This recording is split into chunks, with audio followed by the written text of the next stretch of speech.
Pessoal, sejam bem-vindos a mais uma aula de controle. Nesta aula, vamos falar sobre o conceito de estabilidade em malha fechada, conceito crucial quando nós trabalhamos com malhas de controle. E quando nós obtivemos as funções de transferência de malha fechada, nós obtivemos para esse sistema em duas situações, com a saída ΔY e com a saída ΔU para as diferentes entradas, D1, D2, ruído e mudança de set point. E todas essas, nós temos o mesmo padrão de função de transferência em que o denominador é 1 mais o laço. A única diferença é que o laço ele é diferente se eu tenho como saída o ΔY, o laço, no caso, é formado e começa com H, passa por C, indo para G, então vem cá G, C e H. E o laço, quando eu abro aqui, vai ser, então, formado por C, H, G, nessa ordem de multiplicação, certo? Então, nós temos dois laços possíveis, mas todas as funções de transferência têm o mesmo padrão, 1 mais o laço. E aí nós vamos usar esse 1 mais o laço, para estabelecer critérios de estabilidade. Essa função 1 mais o laço, nós vamos chamar ela, a partir de agora, de f de S. Ela vai ser fundamental quando nós desenvolvermos o critério de estabilidade de Nyquist. Então, o critério de estabilidade de Nyquist vai ser fundamental o entendimento desse f de S. E, essencialmente, quando nós temos uma malha escalar, de funções escalares, tanto faz eu abrir a malha no ponto Y ou no ponto U, que o laço vai ser o mesmo.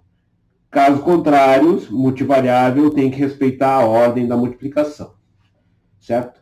Então, nós vamos usar isso como base, e o ponto-chave é que a estabilidade dessas funções de transferência passa pelas raízes do denominador, pelos polos dessa função de transferência. Agora nós vamos relacionar os polos da função de transferência com os zeros desse f de S. Isso nós vamos ver logo em seguida. Mas o ponto-chave é, se os polos dessa função de transferência, de todas as funções de transferência, estiverem no semiplano esquerdo, nós teremos o caso chamado de estável. E se tiver um polo, basta ter um polo perdido no plano direito, nós teremos o que a gente chama de instabilidade. E se eu tiver um polo em cima do eixo imaginário, que está representado com a cor amarela, é o caso que a gente chama de marginalmente estável. Então, é a região de transição. A fronteira de estabilidade está relacionada ao eixo imaginário, certo? Isso nós já vimos para uma função de transferência qualquer. Aqui, na realidade, nós vamos aplicar o mesmo conceito para uma função de transferência que foi obtida através da álgebra de blocos numa malha fechada. Então, essa função de transferência obtida através da álgebra de blocos numa malha fechada, a gente chama de função de transferência em malha fechada, certo? Então, vamos evidenciar isso e deixar isso mais claro através de um exemplinho bem simples. Vamos considerar que nós estejamos trabalhando com essa função de transferência, essa malha aqui. G de S representa a planta e o C de S o controlador. Vamos pegar uma função em malha fechada específica, de mudança de set point para Y. Essa função aqui nós vamos chamar de T de S. Essa função de transferência aqui vamos chamar de T de S.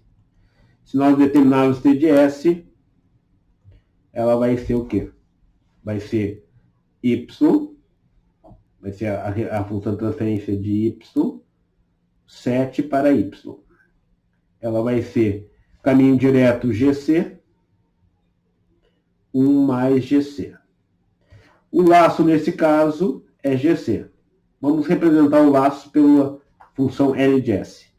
Para facilitar, vamos considerar que o laço, que é formado pela multiplicação de G vezes C, vai resultar num numerador e num denominador, certo? Que é a multiplicação das duas funções de transferência, G vezes C, levando a um numerador e um denominador. Vamos substituir esse L de S em T de S, e aí nós vamos ter, então, a representação da função de transferência resultante. Ela vai ser, então, o quê? Só substituindo.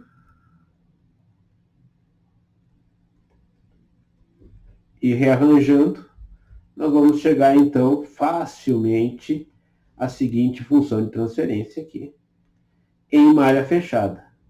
Colocando o denominador em evidência aqui nessa parte do numerador, cancelando com cima e embaixo, chega-se sem muito problema na expressão DEM mais num, sendo que esse denominador aqui, ele é o responsável pela estabilidade. Esse denominador aqui é o denominador da função em malha fechada, e esse polinômio aqui, nós vamos chamar esse polinômio de polinômio característico. Polinômio característico. Por que ele é chamado de polinômio característico? Porque ele vai nos indicar, nos caracterizar se o sistema é estável ou instável. Então, as raízes desse polinômio característico vão ser os polos da função de transferência. Só para nós fazermos um pequeno paralelo, vamos calcular o f de S. Só para nós termos esse paralelo aqui. Vou fazer aqui o f de S.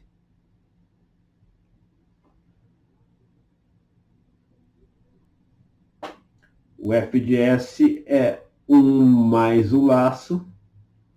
Já vou colocar numerador e denominador. E aí nós vamos chegar, então, a denominador mais numerador sobre denominador. Isso aqui vai ser o f de S. E aí, o que nós vemos aqui? Que o f de S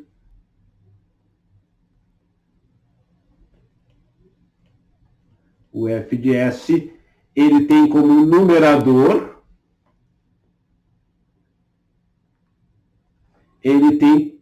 o numerador de f de S é o polinômio característico. Então, o polinômio característico, ele é o numerador de f de S e é o denominador das funções de transferência.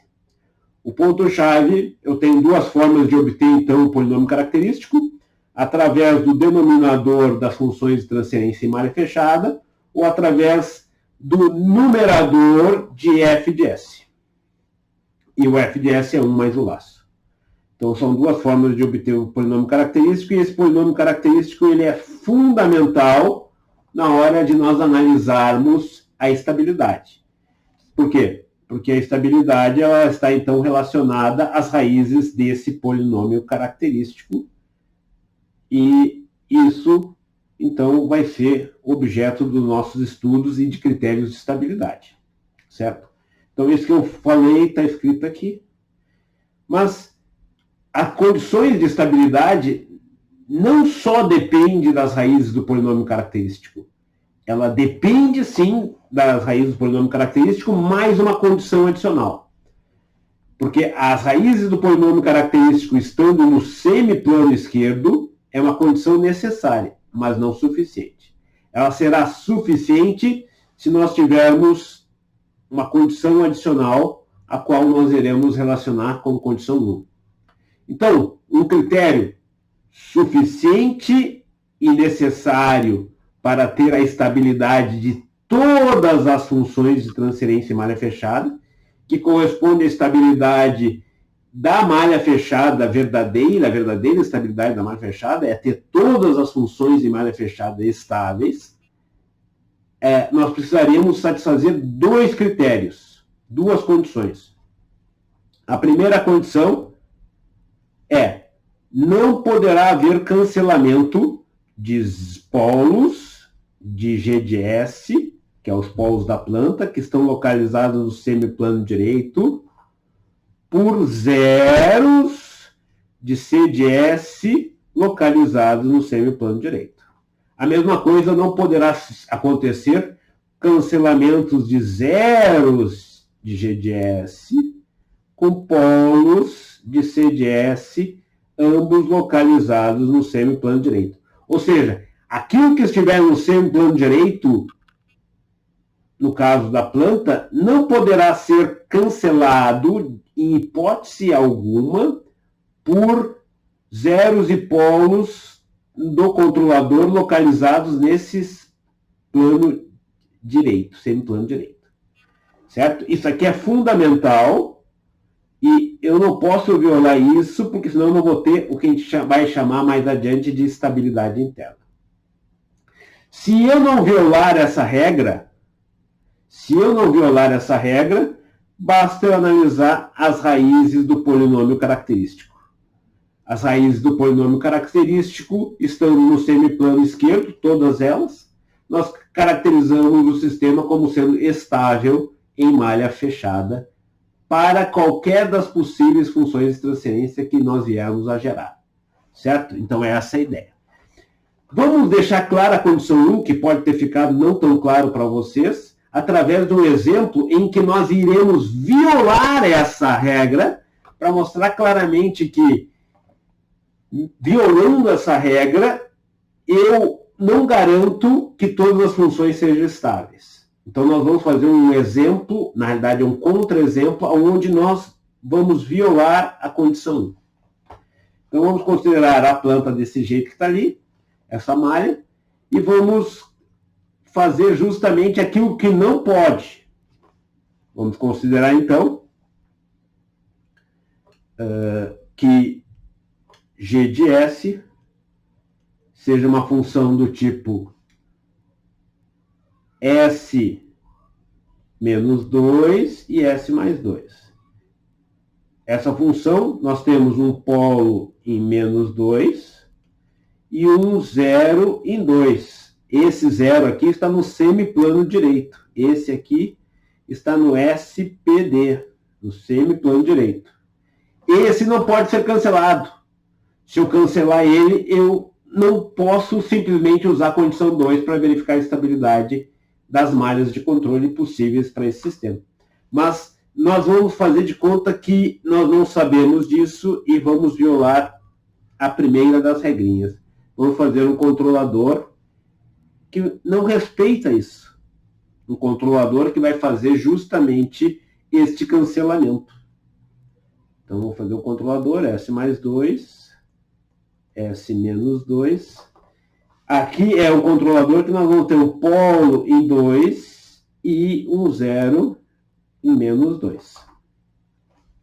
Esse polo aqui está no semiplano direito. Esse cancelamento é o que não pode. O cancelamento desse zero por esse polo. Isso é o que a condição 1 diz que não podemos fazer. Mas nós nem 30 para a condição 1, vamos ver o que vai dar. Vamos fazer de conta que nós não sabemos da condição 1.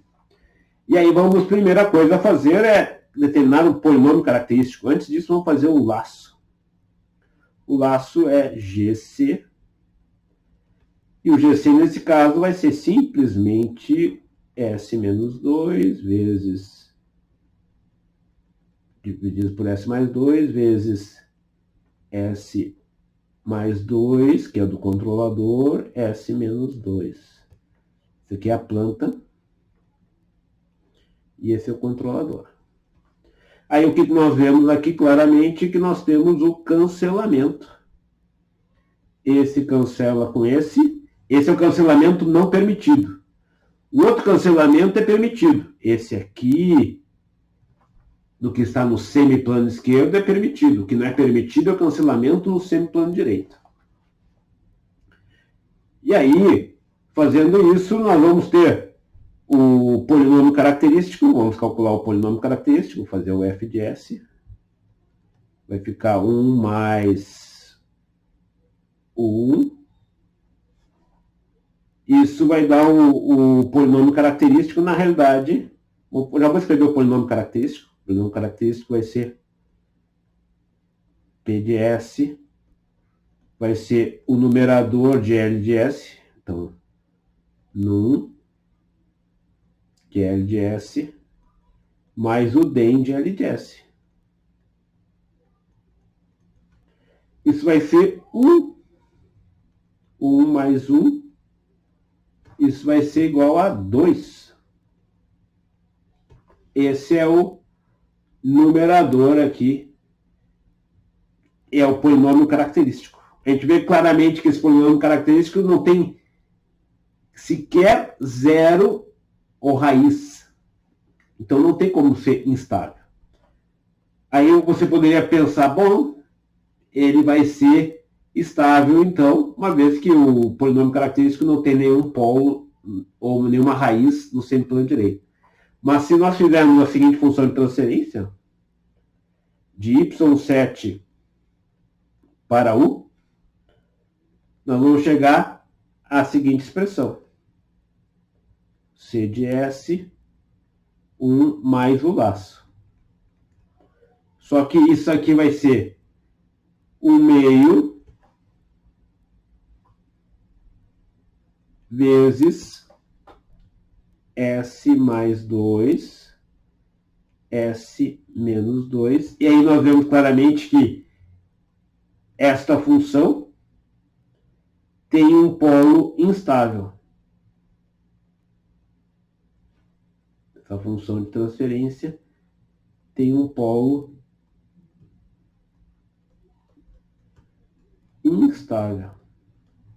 Ou seja, um polo no semiplano direito. Isso aconteceu porque nós violamos a condição 1. Então, se nós violarmos a condição 1, a condição que é a segunda condição aqui foi satisfeita. Aqui a segunda condição foi satisfeita.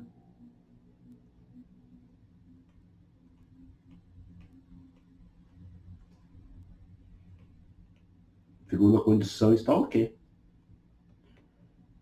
Mas o que nós fizemos de errado foi violar. Nós violamos a primeira condição.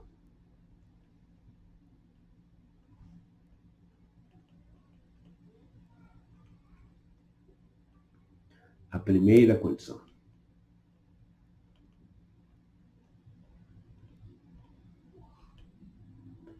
Então, se eu violar a primeira condição, não tem como eu garantir a estabilidade olhando apenas o polinômio característico.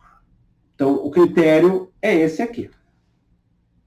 Nós nunca vamos fazer esse cancelamento, logo, praticamente, nós teremos que verificar se o polinômio característico tem raízes no semiplano direito. Basta ter uma raiz no semiplano direito para ter instabilidade. Ou seja, a estabilidade vai corresponder a todas as raízes de P de S no semiplano esquerdo. Certo? Vamos agora ampliar essa discussão através do conceito que se estende para o caso de sistemas multivariáveis e para o caso de sistemas não lineares, que é o conceito de uma função de transferência bounded input, bounded output, ou seja, uma função BIBO.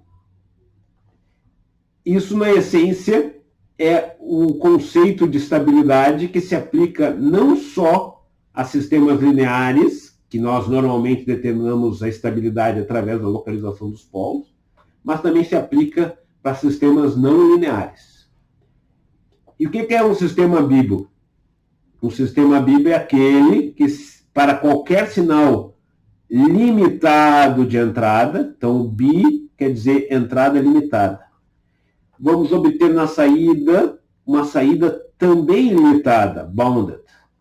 Então, o sistema, ele será um sistema estável, no sentido BIBO, se eu perturbar o sistema com um sinal limitado. O que é um sinal limitado? Ele tem um valor superior, ele tem um limite. Por exemplo, um degrau. Claramente nós temos um limite, que é o valor do degrau. Um sinal senoidal também é outro sinal limitado. Então, esses dois sinais são sinais limitados de entrada. Ou seja, esses dois sinais são sinais do tipo BI. Se o sistema gerar na saída um sinal tipo Bo, limitado, para qualquer sinal de entrada, então eu posso perturbar o sistema com isso e com qualquer outra função limitada. Pode ser qualquer função limitada, ou seja, uma função limitada é aquela que tem o valor máximo e não cresce além disso. E o valor mínimo e não decresce além disso. Certo? Então, se eu perturbar o sistema com um sinal limitado, ele gerará na saída sinais limitados. No caso linear com função de transferência, isso reflete a questão dos polos. Por exemplo, esse sistema aqui,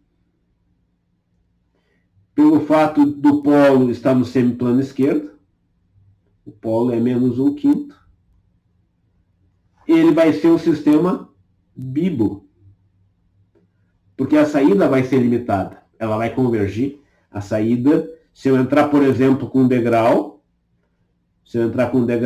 a saída, se eu perturbar esse sistema com degrau, a saída vai ser uma exponencial.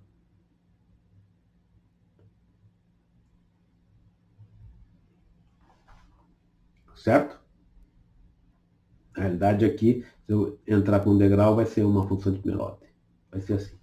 Vai ser um sinal limitado. Desculpe. Essa aqui vai ser a saída vai ser um sinal limitado. E aí a gente vê que isso aqui é uma saída boa. Se eu perturbar, por exemplo, com esse sinal aqui, essa função aqui, a saída vai ser isso aqui.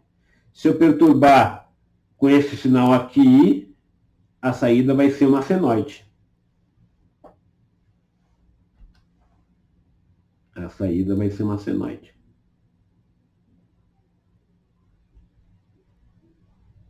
Defasada, com a mesma amplitude, vai ser também um sinal limitado. Isso aí nós vimos quando nós introduzimos o conceito de resposta no domínio da frequência. Então, essa aqui, GA, é uma função bibo. Já GB, para qualquer sinal que eu venha perturbar, o sistema GB, ele vai ser instável. Ele vai ser ilimitado. Ele vai decrescer. Logo, ele vai ser ilimitado.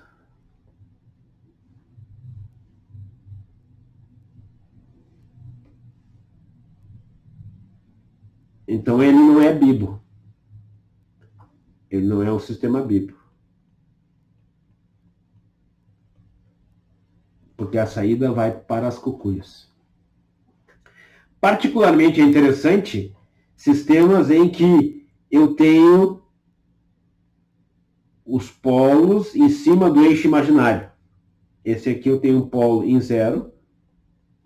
Antes de mais nada, o polo desse outro sistema aqui era 1/5, certo? Já esse outro polo aqui, ele é em 0. Então, esse polo em 0 tem um polo em cima do eixo imaginário. Esse é o caso dos sistemas marginalmente estáveis. Se eu perturbar com um sinal que tem o mesmo polo que o sistema, ou seja, o polo aqui é em 0, a perturbação é em 0, eu vou ter polos repetidos. Quando eu tenho polos repetidos, eu tenho polinômios em T. E os polinômios em T divergem quando forem multiplicados por uma exponencial negativa. No caso, eu não vou ter exponencial, vai ser simplesmente um polinômio em T, no caso vai ser T. Isso aqui vai me dar, então, um sinal ilimitado na saída. Então, por isso que, nesse caso, a saída vai ser ilimitada se eu entrar com um sinal que é um sinal com o mesmo polo que a planta em si, que o sistema em si. Se o polo for igual, eu vou ter um polinômio em T, e aí ele vai ser ilimitado. Então, esse sistema não é bibo. Ele não é bibo. Certo? Por outro lado, se eu perturbar esse aqui com esse sinal que não tem os mesmos polos dele, eu vou ter um sinal limitado. Nesse caso, eu vou ter um sinal limitado. nesse de baixo. Ele só vai ser ilimitado se eu o perturbar com um sistema de entrada que tenha as mesmas raízes do denominador, os mesmos polos, que o sistema. E aí, se eu perturbar com essa entrada o 2, a resposta vai ser crescente, vai ser uma exponencial crescente. Daí, nesse caso, ela vai ter uma exponencial crescente. É como se eu tivesse um T crescendo a amplitude aqui. Isso aqui, então, também não é bibo. Certo? Então, sistemas que têm polos em cima do eixo imaginário, eles divergirão quando forem perturbados com entradas limitadas, mesmo com entradas limitadas, com o mesmo polo que está em cima do eixo imaginário. Naturalmente, todos os sistemas que nós vimos aqui, se eles forem perturbados com um sinal ilimitado, eles gerarão um sinal ilimitado. Por isso que nós estamos concentrando aqui a discussão em entradas limitadas, entradas com energias que não crescem infinitamente, e estamos verificando se o sistema vai gerar um sinal de saída que não cresce infinitamente, que é um sinal de saída bom.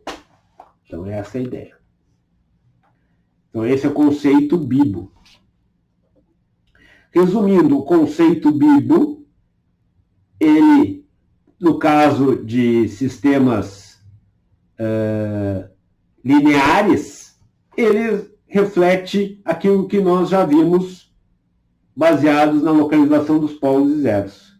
Se o polo estiver no semiplano esquerdo, o sistema vai ser, se todos os polos, né? O sistema vai ser bibo e vai convergir. Se tiver um polo perdido na vida, basta ter um, eu vou ter divergência e instabilidade, o sistema não vai ser bibo. Então, nesse caso aqui, o sistema não é bibo.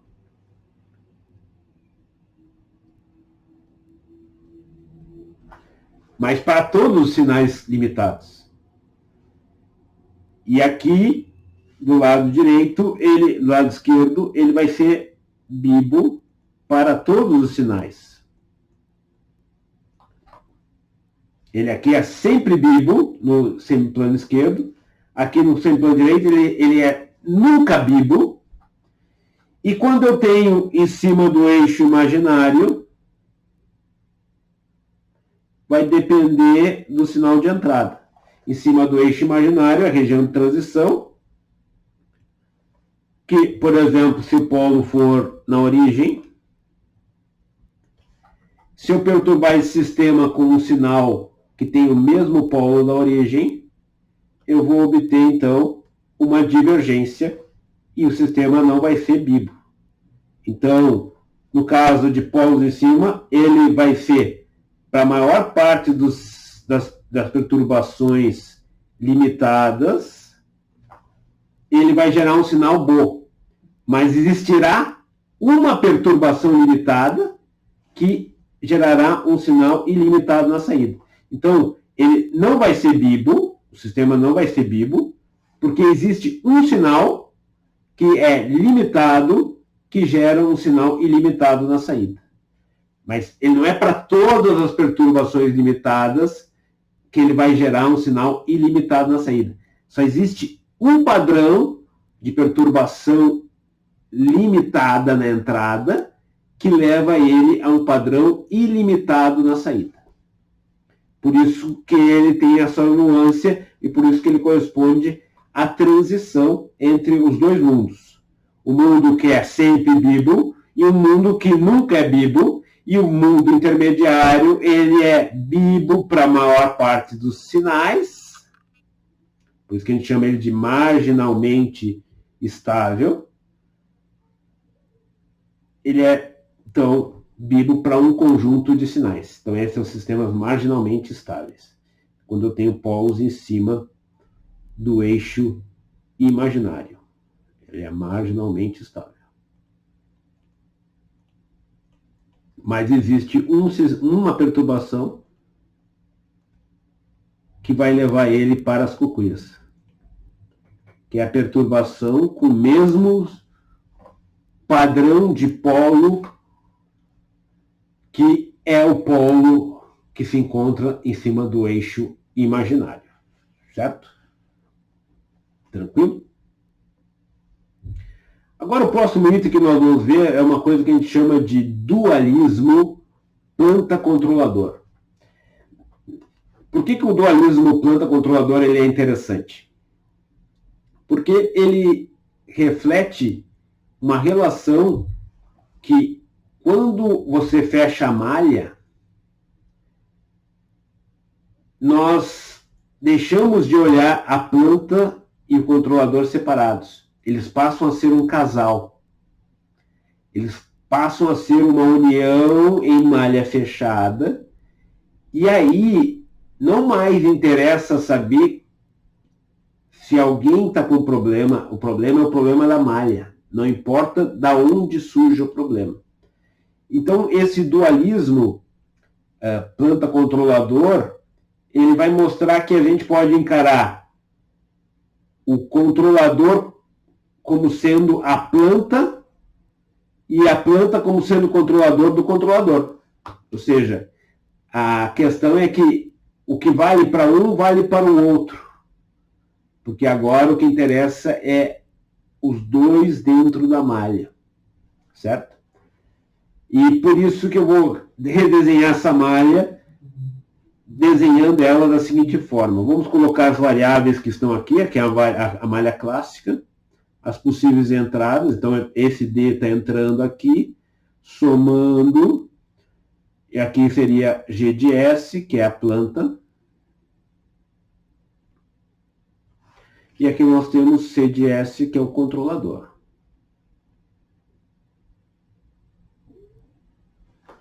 Aqui é malha retroalimentada negativa. A outra entrada é o Y7.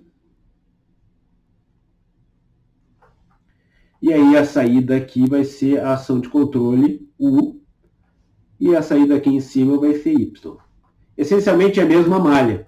Só que essa malha está mostrando os pontos de entrada.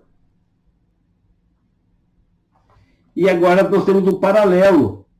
Se a gente olhar, existe uma simetria com o que está acontecendo aqui em cima, com o que está acontecendo aqui embaixo. Em cada ponto de entrada possível na malha, que é entre os dois blocos, eu estou inserindo um sinal, e na saída dos blocos eu estou tirando um sinal. E aqui eu vejo que eu posso encarar a planta como sendo o controlador de uma planta que seria dado por essa função de transferência. Um serve para o outro, ou seja, eu tenho um matrimônio agora, um laço formado por esses dois. É um casal agora. Nós não temos mais só a planta. Nós temos o controlador e a interação entre os dois.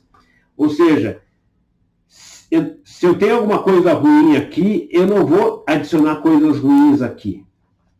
Por exemplo, se a planta não tem um zero positivo que levaria a resposta inversa, não faz sentido eu colocar uma resposta inversa no controlador.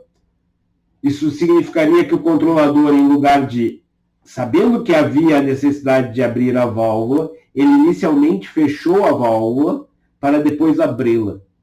Isso só vai atrasar a qualidade e desempenho da malha. Então, eu não vou inserir coisas ruins no controlador desnecessariamente, porque elas passarão a ser coisas ruins da malha como um todo. Certo? E quando a gente fala em estabilidade interna, nós olhamos o quê? Nós olhamos sinais nessa malha, que a gente entra com sinais bi em todas as possíveis entradas. Então, nós estamos com as duas entradas. Então, em qualquer uma dessas entradas, nós perturbarmos com o sinal bi, o sistema gerará um sinal BO em todas as saídas. Se isso acontecer, nós chamamos isso de sistemas com estabilidade interna. Ou seja, ele gerar sempre boa nas saídas para quaisquer que forem as possíveis perturbações que poderão ser inseridas na malha. Isso, então, é estabilidade interna, que é a verdadeira estabilidade. Isso é um conceito que aqui nós estamos ilustrando para um sistema linear, com funções de transferência, mas esse conceito ele é válido para sistemas não lineares, certo? Só que quando nós trabalhamos com sistemas lineares, o conceito de estabilidade interna acaba sendo garantido, bastando que nós venhamos a satisfazer o nosso critério de estabilidade. Então, aquele critério de estabilidade que nós enunciamos, ele, na verdade, ele é um critério de estabilidade interna. Ou seja, todas as possíveis malhas e respostas em malha fechada serão sinais limitados, gerarão sinais limitados quando perturbados com sinais limitados. Isso é o verdadeiro conceito de estabilidade. Então, o enunciado que nós havemos feito, a condição que nós havemos feito de estabilidade interna, de estabilidade apenas, ela, na realidade, é uma estabilidade interna. Ou seja, para ter estabilidade interna, é necessário que nós satisfaçamos, que seja satisfeita, duas condições. A condição 1 e a condição 2. Certo? E com isso, então, nós fechamos esse vídeo relativo a conceitos de estabilidade.